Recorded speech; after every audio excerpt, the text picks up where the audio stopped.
বিয়ের পর 4 বছর পর প্রথম ঘুরতে এলাম আমার বরের সাথে। বিয়ের 4 বছর পর ঘুরতে পেরে তো আমি অনেকটাই খুশি। সত্যি কথা এটাই যে আমার বর সময় পায় না, এটাই হলো কথা। আজকে যেহেতু সময় পেয়েছে তাই আমাদের দুজনকে কিন্তু ঘুরতে নিয়ে এসেছে। তারপর বাড়িতে গিয়ে আমরা তো একদম খেলাতে ব্যস্ত, কারণ মেয়েকে সময় দিচ্ছি। আজ আমি দুপুর থেকে ভিডিওটা শুরু করলাম, কারণ বরমশাই বাড়িতে, আর জানোই তো ছেলেরা বাড়ি থাকলে অনেকটাই কাজকাম বেড়ে যায় আর কি। তো যাই হোক, রান্নাবাড়ি ওদিকে করতেছি, তার সাথে আমাকেও শরবত বানিয়ে দিচ্ছে আর কি। আজকে ও না, মানে একদমই দোকান বন্ধ, তাই ও সারাদিনে কিন্তু বাড়ির মধ্যে আছে। বন্ধটা এই কারণে, কারণ আজকে কিন্তু বন্ধ দিয়েছে বঙ্গাইগাঁওয়ে, আর কোনো কোনো জায়গায় বন্ধ আছে কি না তা জানি না, কিন্তু বঙ্গাইগাঁওয়ের মধ্যে কিন্তু সব দোকানই বন্ধ আর কি মেডিসিনের। আর আমার বর যেহেতু মেডিসিনের দোকান করে, সেজন্য কিন্তু আজকের দিনটা ওর আর কি ছুটি। ও তো একদিনও ছুটি মারে না, সেজন্য আজকে অনেকটাই দিন পরে পেয়েছে ছুটি। আর বরকে দিয়ে তো আজকে আমি অনেক কাজ করালাম। প্রথমে ফ্রিজ পরিষ্কার করালাম, তারপর এখন এই যে সোফার কাভার এসেছে আজকে। জানোই তো আমি সোফা নিয়েছি, সেটারই কাভার অর্ডার করেছিলাম। এই যে এই কালারটা কিন্তু ল্যাত্রা হলেও টের পাওয়া যাবে না, সেজন্য আমি এই কালারটাই অর্ডার করেছি।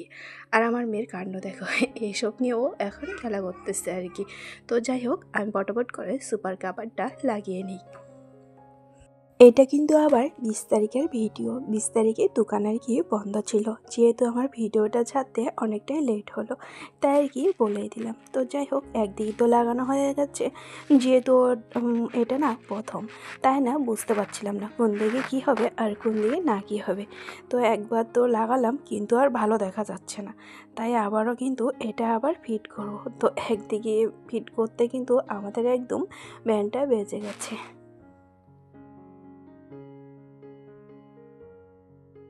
একটা কথা কি জানো, যত ঘর হবে অতই কিন্তু কাজ কাম বাড়বে। এই যে আরও কিন্তু আমার কাজ বেড়ে গেল। একদিকে তো সংসারের কাজ, তার সাথে বাচ্চা কাচ্চা, এখন আবার এই ঘরের কাজও করতে হবে। আগে করতাম, কিন্তু সেমন একটা কাজ থাকতো না। যেহেতু এই ঘরের মধ্যে এখন সুপা নিয়েছি, তাই একটু বেশি কাজ হলো। আর সুপার কাভারটা কিন্তু মেন আনা হয়েছে আমার মেয়ের জন্য। আমার মেয়ে কিন্তু তার মেয়েকে ঘুম পাড়াচ্ছে। বলো দেখি কি কাণ্ড! ও এখনও এতটা ছোটো, ওটা নাকি ওর মেয়ে। ও না সারাদিন এই বাচ্চাটাকে নিয়ে থাকে। ওটার আবার নামও রেখেছে পুচু। আজকে রান্না করেছি কচু শাক, এদিকে হইলো মানে ডাঁটা দিয়ে মাছ করেছি। তারপর না এদিকে রেডি হয়েছি, আজকে ঘুরতে যাব।